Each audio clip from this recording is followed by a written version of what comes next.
High বন্ধুরা, সবাই কেমন আছো? আশা করি সবাই ভালো আছো। আজকে আমাদের অনেক অনেক আনন্দের দিন, কারণ আজ দীপাবলি।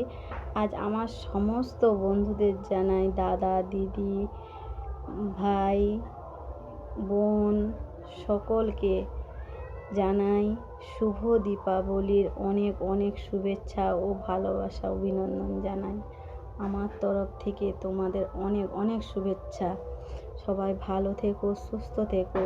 আর সবাই জানো তো, দীপাবলির দিনে বাজি টাজি অনেক কিছু ফাটানো হবে। সবাই সাবধানে থেকো, সাবধানে বাজি ফাটিও। সবাই নিজেকে সুরক্ষিত রেখো, এটাই বলার জন্য তোমাদের কাছে। তোমরা ভালো থেকো, সুস্থ থেকো, এই কামনা করি। আর মায়ের কাছে একটাই অনুরোধ, মা সবাইকে ভালো রাখো, সবার মঙ্গল করো। মা গো, তুমি ভালো থেকো, ভালো রেখো সবাইকে। শুভ দীপাবলি। রাখছি বন্ধুরা, সবাই ভালো থেকো।